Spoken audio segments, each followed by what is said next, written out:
Você já entrou em um lugar sabendo que não queriam você ali, mesmo sem ninguém dizer uma palavra? A porta de vidro se abriu devagar, deixando escapar o cheiro de vinho caro e manteiga derretida. O restaurante La Couronne, um dos mais exclusivos de São Paulo, estava cheio naquela noite de sexta-feira. Homens de terno, mulheres de vestido elegante, risadas baixas, taças tilintando. Quando Aline atravessou a entrada, o som pareceu diminuir só para ela. Vestia um vestido azul simples, salto médio, cabelo preso com cuidado. Nada fora do lugar. Ainda assim, o olhar da hostess mudou no mesmo instante.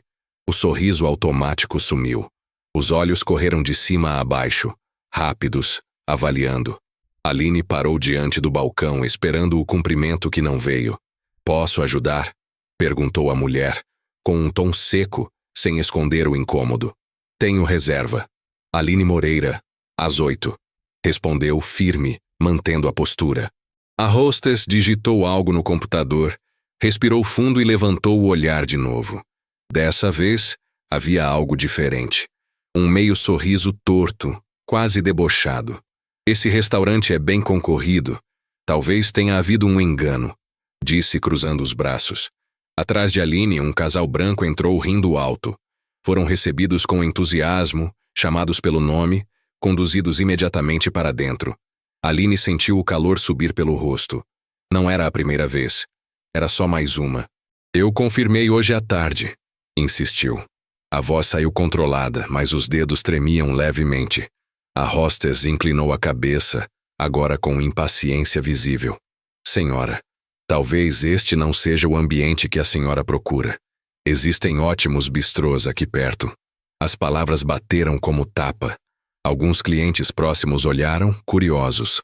Outros desviaram o olhar, fingindo não ver. Aline engoliu em seco. O coração batia forte, mas ela não recuou.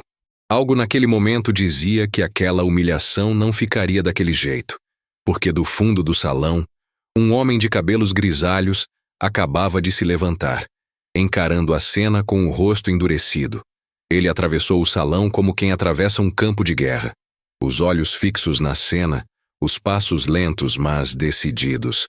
Clientes o reconheceram de imediato. Alguns murmuraram seu nome, outros apenas seguiram com os olhos. Era François Delcourt, o chefe francês que havia feito do La Couronne um dos endereços mais prestigiados da alta gastronomia no Brasil. Mas ele não estava ali como celebridade da noite. A hostess só percebeu a aproximação quando ele já estava atrás dela.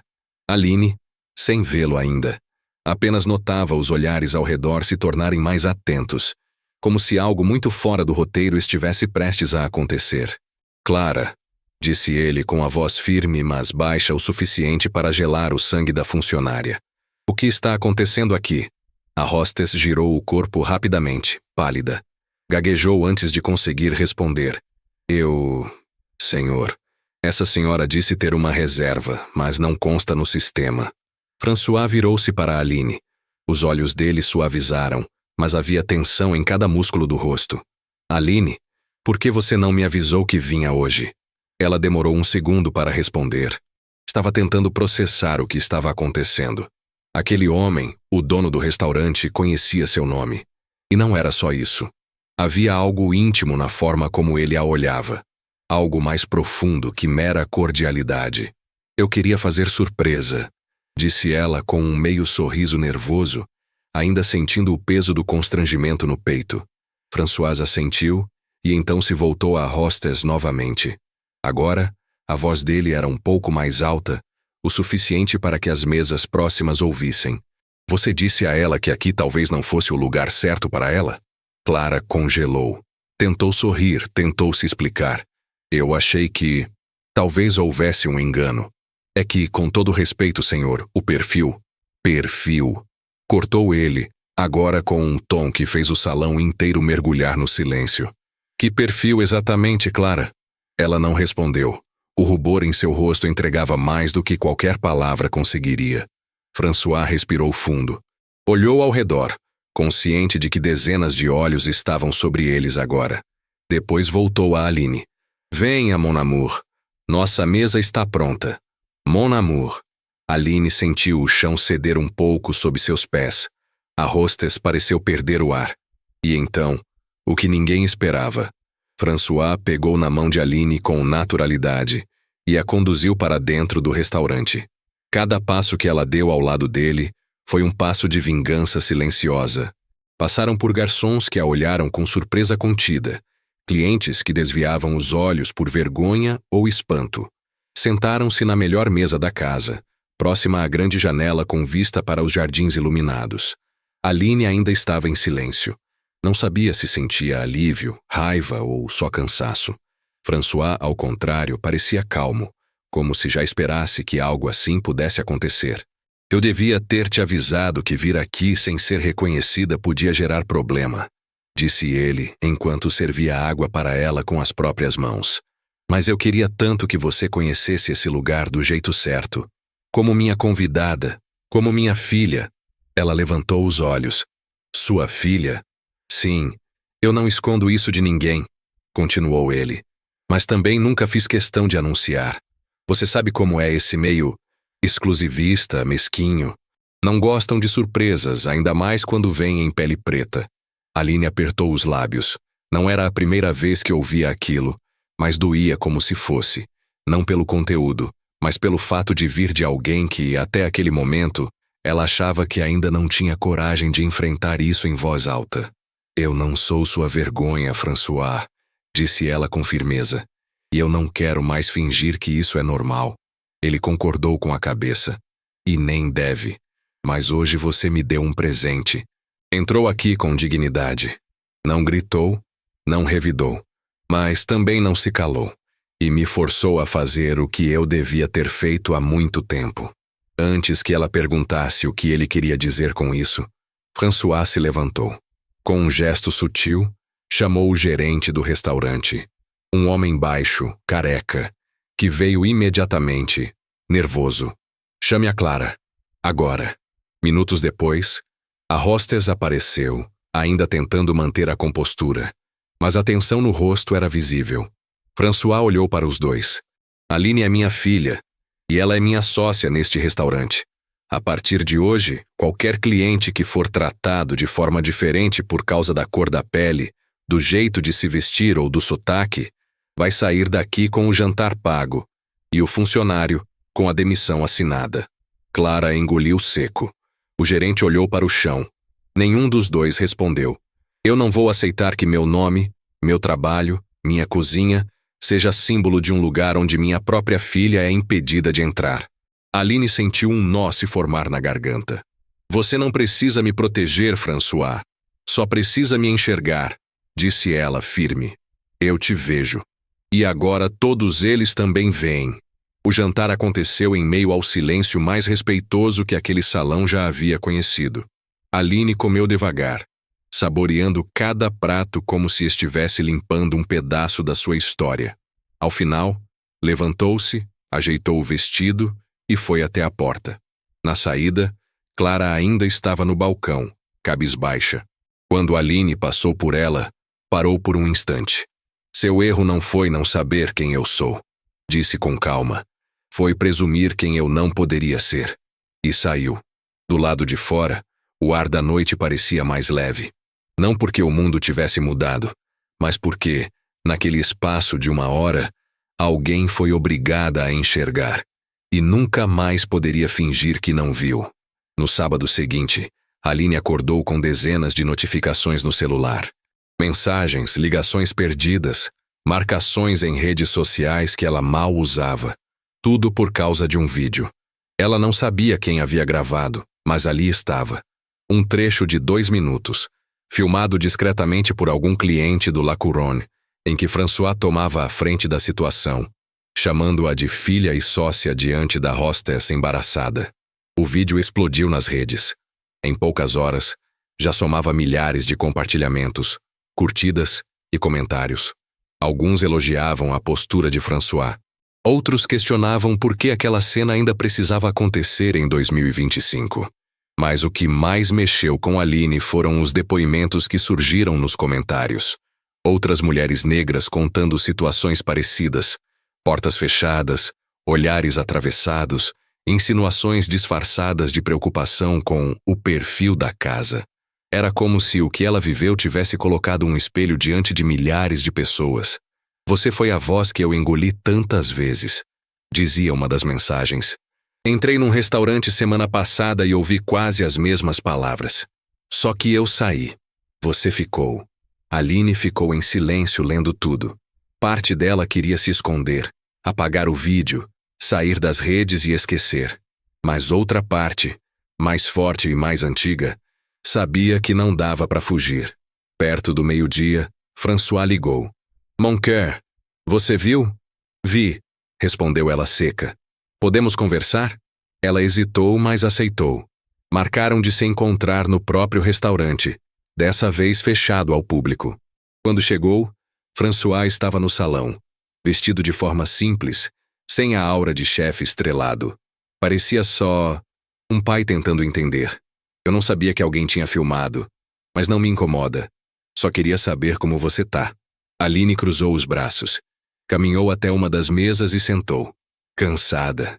É como se um momento de dor meu tivesse virado entretenimento. E as pessoas acham que isso basta. François sentou-se à frente dela. Eu entendo. Quer dizer, tento entender. Mas eu vi o que aquilo causou. Abriu conversa. Gente importante está comentando. Hoje recebi ligação do secretário de Cultura. Querem te conhecer. Me conhecer por quê? Porque sou a filha preta do chefe branco? Porque fui barrada com classe?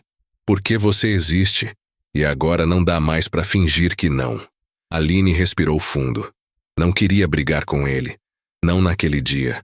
Mas havia algo entalado na garganta. Você sabe o quanto foi difícil crescer vendo seu nome em tudo e não poder dizer que era meu pai? Eu tentei proteger você. E sua mãe pediu. Minha mãe te pediu discrição, não invisibilidade. François baixou os olhos. Não havia defesa possível ali. Aline, você quer que eu me afaste? Se esse burburinho te faz mal? Não, eu não quero que você se afaste. Quero que você assuma, não só por mim, por todas as mulheres que já foram barradas naquela porta. Ele assentiu. Ficaram em silêncio por um tempo. Depois, ela se levantou, caminhou pelo salão e parou diante da parede de fotos. Ali estavam celebridades, políticos, artistas, todos brancos. Vai continuar assim? Ou tem espaço para mim também?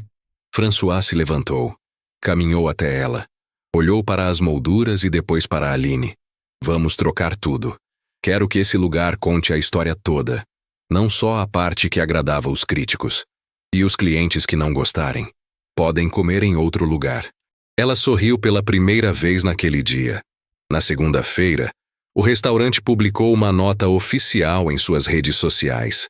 Assinada por François e Aline, a nota anunciava mudanças na política interna, treinamentos obrigatórios de antirracismo para toda a equipe e um novo programa de bolsas de formação em gastronomia para jovens negros periféricos.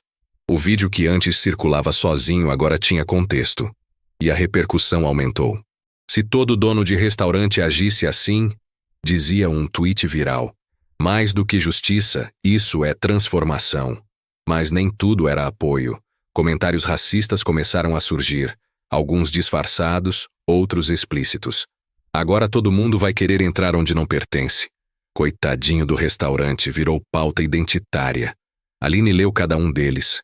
E por mais que doessem, também serviam como prova de que o problema não era ela. Era o que ela representava.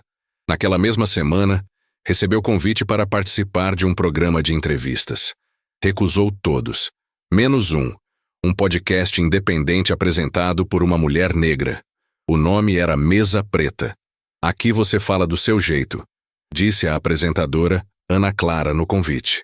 Na gravação, Aline falou com calma. Contou a história desde o início, não dramatizou, não suavizou.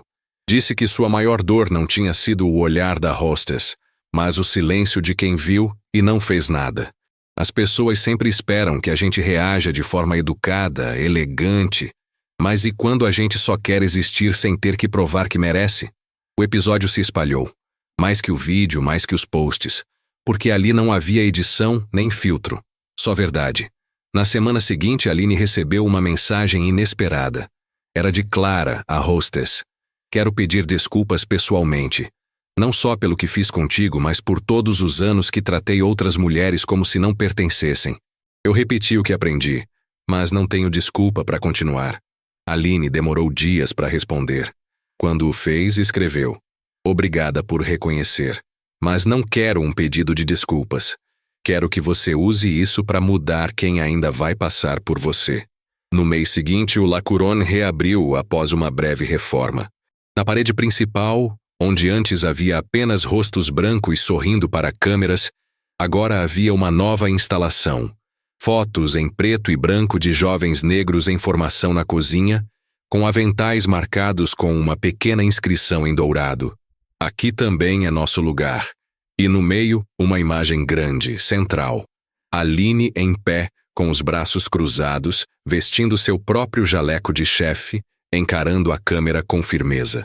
No dia da reinauguração, o restaurante ficou cheio. Jornalistas, influenciadores, clientes antigos e novos. Mas o mais importante para Aline era ver, naquela noite, jovens negras entrando sem medo, sendo recebidas com sorriso sincero e respeito real. François a observava de longe, emocionado. Ela caminhou até ele. Agora sim é uma casa que me representa, disse. Uma casa construída por você. Aline olhou em volta. Ainda sentia o peso do que havia acontecido, mas agora carregava também algo diferente. Um tipo de força que nasce quando a dor encontra espaço para virar ação. E ali, no coração de um lugar onde antes a excluíam, ela fazia história, não como exceção, mas como parte essencial do todo. Na noite seguinte à reinauguração, Aline decidiu voltar ao La Couronne sozinha, sem aviso, sem reserva. Vestiu um jeans escuro, camisa branca simples, o cabelo preso num coque baixo. Nada chamativo. Entraria como qualquer outra cliente. E era esse justamente o ponto.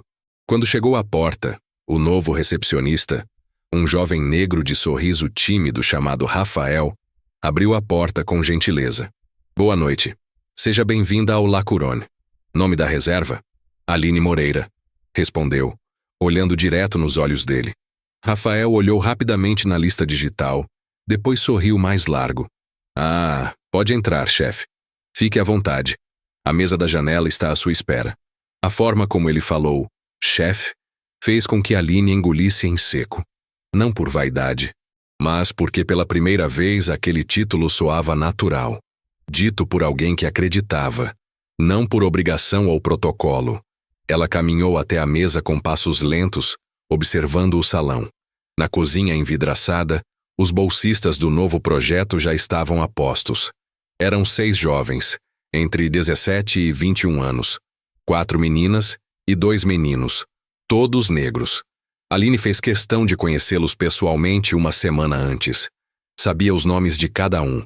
Sabia de onde vinham, o que sonhavam em ser. E agora via ali um futuro que antes parecia impossível para muitos deles. Ela sentou-se sozinha. Pediu água com gás. Olhou o novo cardápio, repaginado por ela e François juntos. Mais pratos com raízes afro-brasileiras, ingredientes da terra, homenagens às cozinheiras de Quilombo e às receitas que nunca chegaram aos livros de gastronomia. No rodapé de cada página, a assinatura. Tradição tem muitas vozes. Aline fechou o cardápio por um instante e apenas observou. Um casal idoso na mesa ao lado falava baixo, elogiando o sabor da moqueca, que agora ocupava lugar de destaque no menu principal. 2 mulheres sentadas mais à frente tiravam fotos do prato chamado Feijão de Mãe Teresa, nome escolhido por Aline, em homenagem à avó que a ensinou a cozinhar quando ainda era criança em Itaquera. Ela sentia orgulho, mas também uma leve tensão. Aquilo ainda era novo demais. Por mais que François estivesse ao seu lado, por mais que o restaurante tivesse adotado uma nova postura pública, parte dela sabia que o racismo não desaparece com uma nota oficial ou uma mudança no menu. Ele muda de roupa, de tom, se esconde em detalhes. E foi exatamente o que aconteceu. Meia hora depois, um grupo entrou no restaurante. 4 pessoas, 2 casais, todos brancos, bem vestidos, rindo alto demais. A hostess os levou até a mesa. No caminho, um dos homens de blazer azul e cabelo penteado para trás parou de repente ao notar Aline. Ué, disse em voz alta, apontando com o queixo. Agora chefe de cozinha também janta com cliente? Os risos do grupo vieram imediatos, rápidos demais para serem espontâneos. Eram do tipo de riso que quer colocar alguém no seu lugar. Mas Aline não reagiu. Apenas ergueu os olhos e o encarou. Boa noite, disse, com um leve sorriso que não alcançava os olhos. O homem se aproximou um pouco mais, como quem quer provar um ponto. Eu vi aquele vídeo. Virou celebridade agora, é? Bonita jogada de marketing, muito bem pensada. Aline respirou fundo. O garçom que a atendia se aproximou, visivelmente desconfortável. Tudo certo aqui, chefe? Ela olhou para o homem e depois para o garçom. Sim, só um cliente tentando entender como o mundo mudou, e ele ficou para trás. O homem franziu o senho, prestes a retrucar. Mas nesse momento François surgiu do fundo do salão, atraído pela movimentação. Seu olhar foi direto para Aline, depois para o homem. Algum problema? O homem abriu um sorriso forçado. Nenhum. Só comentando como tudo está diferente. François não sorriu de volta. Ainda bem, porque se estivesse igual, ela não estaria sentada aqui, e esse restaurante seria só mais um lugar sem alma. O homem soltou um riso abafado, fingindo não se importar, e seguiu para sua mesa. Mas a tensão pairava no ar como fumaça invisível. Aline suspirou. Sabia que esses testes viriam. Pessoas tentando reduzir tudo o que ela construiu a uma jogada, a um capricho identitário. Mais tarde, ao sair do restaurante já na calçada, Aline foi surpreendida por uma senhora de cabelos brancos que havia jantado com a neta em uma das mesas próximas. Com licença, disse ela com um sorriso leve. Posso te dizer uma coisa? Aline assentiu. Eu venho nesse restaurante desde que ele abriu. Sempre gostei da comida. Mas hoje foi diferente. Eu vi minha neta te olhando. Vi sua foto na parede. E ela disse, vó, ela parece comigo. E eu percebi que em 12 anos vindo aqui, nunca vi alguém que parecesse com ela. Obrigada. Aline não soube o que dizer. Apenas sorriu. E naquele sorriso, havia tudo o que palavras não davam conta de explicar. Nos dias que se seguiram, mais mudanças tomaram forma. O restaurante passou a receber mais clientes negros do que nunca. Alguns vinham curiosos, outros por apoio consciente. Aline passou a ser chamada para eventos de gastronomia em que antes nunca foi convidada.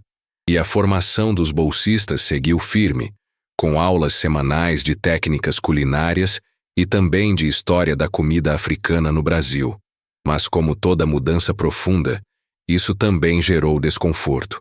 Alguns clientes antigos cancelaram reservas. Um crítico renomado publicou um artigo insinuando que o La Couronne estava politizando a gastronomia. Disse que o restaurante estava cedendo a pressões do momento. François respondeu com uma carta publicada no próprio site. Cozinhar é um ato político. Sempre foi. Fingir que a comida existe fora do mundo é um luxo que só os privilegiados têm. Aline não é concessão. É conquista. E este restaurante está mais vivo do que nunca porque ela está aqui. Na noite seguinte à publicação da carta, Aline recebeu um envelope branco sobre sua mesa no restaurante. Não havia remetente. Dentro, um bilhete à mão. Obrigado por não recuar. Minha filha sonha em ser chefe. E agora, ela acredita que é possível. Ela segurou o papel por alguns minutos antes de guardá-lo na bolsa. Às vezes, bastava uma frase para lembrar por que continuava. Naquela noite, sozinha outra vez, Aline voltou a andar pela cozinha. Observou os jovens preparando os pratos. Corrigiu o corte de cebola de um, ajustou o tempo de forno de outro. E quando tudo estava pronto, reuniu todos e disse: lembrem-se, vocês não estão aqui para agradar quem duvida. Estão aqui para servir com excelência e existir com dignidade. E se algum dia disserem que vocês não pertencem a esse lugar, respondam com aquilo que ninguém pode tirar: presença, técnica e orgulho de quem são. Os olhares que recebeu de volta não eram apenas atentos, eram agradecidos, admirados, inspirados. E naquela cozinha onde antes a sua imagem não existia, agora ela era o próprio centro. Não como símbolo, mas como quem abriu a porta e decidiu mantê-la escancarada para os próximos. A noite estava úmida e silenciosa quando Aline trancou a porta dos fundos do restaurante. Era tarde, e o último cliente já havia ido embora há mais de 1 hora. A cozinha estava limpa, as luzes do salão apagadas e só restava o som do motor da geladeira industrial ao fundo. Ela ficou parada por alguns segundos, olhando o próprio reflexo no vidro da porta. Não era mais a mulher que entrou ali semanas atrás sendo barrada. Era outra, mais firme, mais visível, mais perigosa, para quem sempre lucrou com sua ausência. No caminho até o carro, lembrou-se do pai. François havia viajado naquele dia para um congresso internacional na Bélgica. Antes de ir, deixou uma mensagem curta. Cuida da nossa casa. Ela é sua também. Aline sorriu sozinha. Pela primeira vez, sentiu que aquelas palavras eram verdade. Não como um gesto simbólico, mas como realidade. Ela tinha poder ali, tinha história, tinha nome. E agora, ninguém mais podia apagá-lo da parede, do cardápio, ou da memória de quem passou por aquela experiência transformadora. Naquela semana, ela também havia recebido um convite inesperado. Falar para estudantes de gastronomia na ETEC de São Paulo. Não era um evento luxuoso. Não havia imprensa, nem câmera, nem celebridade. Mas era o tipo de espaço onde se plantam sementes reais, onde o impacto se mede nos olhos atentos, nos cadernos rabiscados, nas mãos que tremem de nervoso, mas que não largam a colher de pau. Aline subiu ao pequeno palco da sala de aula com humildade. Vestia seu jaleco branco com o nome bordado no peito. Chefe Aline Moreira. O auditório improvisado estava cheio. Alunos de diversas regiões, a maioria negros e periféricos, sentados lado a lado, com a atenção presa nela como se cada palavra carregasse o mapa para um futuro possível. Eu fui barrada num restaurante que hoje leva meu nome na parede. Começou sem rodeios. Houve um silêncio. Daqueles que não pedem suspense, mas respeito. E naquele dia, eu não precisei gritar. Eu só fiquei. Fiquei no meu lugar. Porque ele também é meu. E se você estiver aqui hoje, ouvindo isso, é porque também é o seu. Uma jovem na primeira fileira levantou a mão. O que a senhora sentiu naquele momento? Quando ouviu que não era o seu perfil? Aline não respondeu de imediato. Olhou para o teto, como quem busca a verdade no espaço entre a dor e a superação. Eu senti o que minha mãe sentia no supermercado, quando era seguida por seguranças. Senti o que minha avó sentia quando perguntavam se ela sabia ler. Senti vergonha, não por mim, mas pelo mundo que ainda é cego quando olha pra gente. Mas sabe o que fiz com essa vergonha? Transformei em trabalho. E trabalho ninguém consegue ignorar por muito tempo.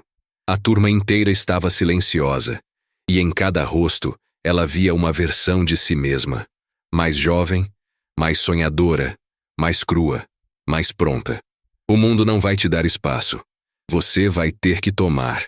Mas quando tomar, mantenha a porta aberta. Porque senão, você só vira mais um trancado lá dentro com os que sempre tiveram a chave. No fim da palestra, Aline foi cercada por alunos. Muitos queriam apenas agradecer. Outros pediram estágio. Uma jovem de cabelo crespo preso com grampos coloridos se aproximou timidamente. Eu achava que esse mundo não era para mim. Agora eu acho que talvez seja. Aline colocou a mão no ombro dela. Ele não só é para você, ele precisa de você. Na volta para casa, dirigindo pelas avenidas molhadas, Aline sentia uma calma diferente. Uma calma que não vinha da ausência de conflito, mas da certeza de estar onde precisava estar. Ao chegar, encontrou um envelope na portaria, sem remetente. Abriu ali mesmo. Dentro, uma foto antiga, desbotada, de uma mulher negra em frente a uma cozinha simples, panela na mão, olhar direto para a câmera. No verso, apenas uma frase. Para você lembrar quem começou tudo. Era sua avó, Teresa. A mesma que, mesmo com as mãos rachadas e o avental manchado, ensinou que dignidade não depende de permissão. Aline segurou a foto contra o peito por um instante. Depois a levou para casa e a colocou sobre a bancada da cozinha. Na manhã seguinte acordou cedo. Preparou café, cortou frutas, organizou os papéis da semana. Mas antes de sair, tirou uma nova foto. A imagem da avó, agora emoldurada, ao lado de uma colher de pau antiga que ela guardava como relíquia. Postou em suas redes com a legenda: "Não sou a primeira. Só sou mais uma abrindo caminho com as receitas que ela me ensinou." Milhares de curtidas em minutos. Mas mais importante, centenas de comentários de mulheres negras dizendo: "Ela também parece com a minha. Obrigada por não apagar nossas histórias. Eu também tô chegando." No fim do dia, Aline voltou ao restaurante. Chegou antes de abrir. Sentou-se sozinha à mesa do fundo, como fizera naquele primeiro dia, semanas atrás. Observou tudo: as luzes acesas, o barulho da cozinha, os jovens bolsistas rindo entre uma tarefa e outra. Pegou o celular e abriu o bloco de notas. Começou a escrever um novo cardápio. Um que traria mais nomes, mais memórias, mais vozes. Porque agora ela sabia. A luta não era só para entrar pela porta da frente. Era para refazer os tijolos, um por um, até que ninguém mais precisasse ser testado para provar que pertence. E se você chegou até aqui, talvez também esteja pronto para abrir uma porta que antes parecia trancada demais. Se essa história mexeu com você, se ela te fez lembrar de alguém, se ela te fez pensar 2 vezes antes de julgar alguém pela aparência, então inscreva-se no canal. Compartilhe essa história, porque quanto mais gente souber, menos silêncios serão aceitos. E tem muita porta ainda para ser arrombada, com respeito, coragem e verdade.